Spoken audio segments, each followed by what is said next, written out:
깨물고, 꼬집고, 던지고. 아이가 이렇게 공격적인 행동을 하면 어떻게 반응하시나요? 당황하셔서 아이의 행동을 강하게 통제하시는 부모님들이 많으실 텐데요. 이렇게 강하게 통제할수록 아이가 더 공격적인 모습을 보이거나 이후에 비슷한 행동을 반복하는 경우가 있습니다. 오늘은 아이가 공격적인 모습을 보일 때 아이의 행동을 제대로 멈추기 위해 알아야 할 원칙을 알려드리겠습니다.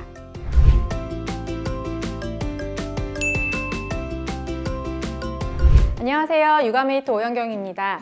아이들의 공격적인 모습은 크게 둘로 나누어 설명할 수 있습니다. 하나는 부정적인 감정을 표현하려는 의도가 있는 공격성이고요. 다른 하나는 그러한 의도가 없이 호기심으로 인해 우연히 나타나는 공격 행동입니다. 아이의 공격성이 둘 중 어디에 해당하는가에 따라 부모님의 상호작용도 달라져야 하는데요. 지금부터 각각의 상황에 알맞은 반응을 차례대로 알려드릴게요. 첫 번째, 공격적인 행동을 통해 부정적인 감정을 표현할 때. 이러한 행동은 아이의 욕구가 좌절될 때 주로 나타나는데요. 예를 들어 혼자 놀고 싶은데 친구가 가까이 다가올 때, 동영상을 더 보고 싶은데 꺼야 할 때, 높은 곳에 올라가고 싶은데 못하게 할 때, 이런 상황들이 해당됩니다. 잘 생각해보면 우리 부모님들도 평소와 달리 매섭게 쏘아붙이며 말하는 등 신경질적이고 공격적인 모습을 보일 때가 있을 텐데요. 어떤 상황에서 그런 모습이 나오나요? 깨끗하게 청소했는데 바닥에 낙서를 했을 때나 아이가 일찍 잤으면 좋겠는데 아무리 말을 해도 자러 가지 않을 때처럼 어떤 욕구가 있는데 해결이 안 될 때, 특히 그 상대와 말이 통하지 않을 때 부정적인 감정을 느끼고 이러한 감정이 말과 행동으로 나오게 됩니다. 아이들도 똑같은데요. 심지어 아이들은 자신의 의사를 명확히 전달하지 못하는 경우가 대다수고 말을 잘 하더라도 부모님이 들어줄 수 없는 경우가 더 많죠. 이렇게 좌절감을 느낀 상황에서 부정적인 감정을 표현하는 방법도 다스리는 방법도 잘 모르기 때문에 공격적인 모습이 나오는 것입니다. 이때에는 욕구를 확인하면서 아이의 감정을 진정시키는 것이 먼저입니다. 아이가 놀이터에서 더 놀고 싶어서 엄마를 때렸다고 가정해 볼게요. 이때는 미끄럼틀 더 타고 싶어? 미끄럼틀 더 많이 타고 집에 갈 거야? 라고 하는 거예요. 이때 주의할 점이 두 가지 있는데요. 첫째, 지금 아이가 공격적인 모습을 보인 상황이기 때문에 목소리는 단호하게 하셔야 합니다. 미끄럼틀 더 타고 싶어? 라고 하는 대신 미끄럼틀 더 타고 싶어? 이렇게 얘기해 주세요. 둘째, 욕구를 확인하기 전에 공격적인 행동에 대한 언급을 먼저 하면 안 됩니다. 행동을 통제하는 말을 먼저 하게 되면 아이의 공격성을 더 자극하게 되거든요. 엄마 때리면 안 돼. 미끄럼틀 타고 싶은 거지? 라고 한다면 때리면 안 돼라는 말이 먼저 귀에 들어오기 때문에 뒤이어 나오는 욕구 읽어주기의 효과가 약해지는 거예요. 그래서 아이의 욕구를 먼저 읽어주고 행동에 대해 언급을 해주는 게 올바른 순서입니다. 한번 사례를 통해 연습해 볼까요? 첫 번째 사례, 아이가 친구의 블록을 무너뜨렸을 때, 친구 장난감 무너뜨리는 거 아니야?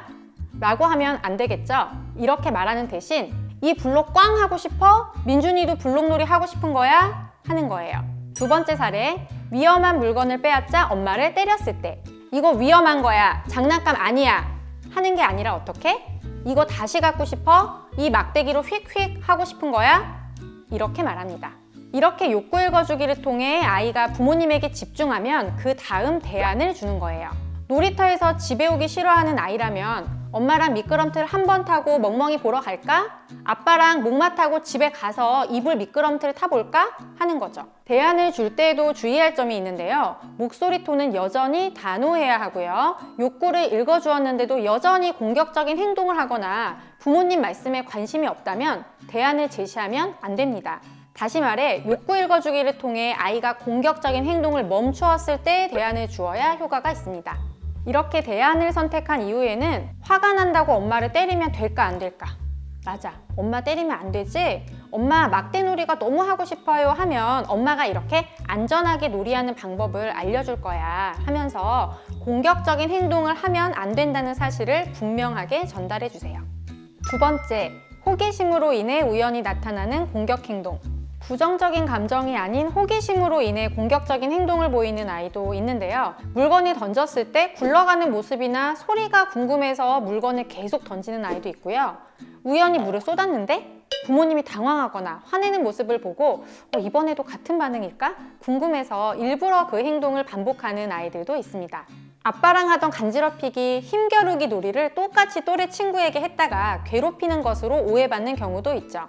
아이의 공격 행동이 여기에 해당한다면 자극 없애기와 상황 바꾸기를 시도해보세요. 자극 없애기는 공격 행동이 나오는 상황 자체를 만들지 않는 것입니다. 예를 들어 문화센터에서 반복적으로 친구의 물건을 뺏는 모습을 보이는데 그 모습을 자세히 보니 화가 난 건 아니고 친구의 반응이 어떤지 관찰하는 것처럼 느껴진다면 당분간 문화센터를 가지 않거나 프로그램을 바꾸는 거예요. 물을 먹을 때마다 쏟으려 한다면 처음부터 뚜껑이 있는 컵을 주고 아빠와의 놀이도 힘 겨루기는 멈추고 발 맞추어 걷기나 이불 그네 타기 이렇게 다른 놀이로 자극을 줍니다. 우연히 시작한 행동이라 해도 계속 통제를 받으면 결국 부정적인 감정을 느끼기 때문에 그 전에 불필요한 자극을 없애는 것입니다.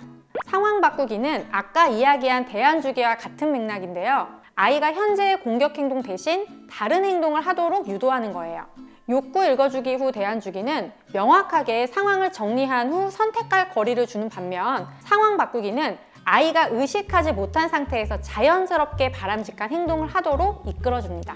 예를 들어 아이가 물컵을 들고 쏟으려 하는 그 순간에 우와 엄마 컵에다 졸졸졸 해주세요 하면서 물을 바닥이 아닌 다른 큰 컵에 쏟게 하거나 꿀꺽꿀꺽 나는 바닥이 싫어 난 예은이 입속에 들어가고 싶어 이렇게 하면서 물 먹는 활동을 유도할 수도 있습니다. 부모님에게 다리를 걸거나 주먹으로 치는 등 공격적인 장난을 한다면 아빠가 높이 점프해 줄까? 아빠 발등기차 탈 사람 하면서 다른 놀이에 관심을 가지게 해주는 거예요. 이 아이들은 부정적인 감정을 느끼는 상황도 아니고 공격 행동을 할 의도가 처음부터 없었기 때문에 자연스럽게 상황만 바꿔주면 해결될 거예요.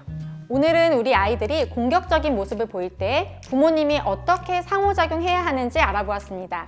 아이들이 공격적인 모습을 보인다면 먼저 부정적인 감정을 느껴서 나오는 모습인지 호기심에서 우연히 나오는 행동인지 판단해 보시고 오늘 배운 내용을 각 상황에 알맞게 적용해 보시기 바랍니다. 교보생명이 평생 든든한 여러분의 멘토가 되어드리겠습니다. 궁금한 점이 있다면 언제든 댓글로 남겨주세요.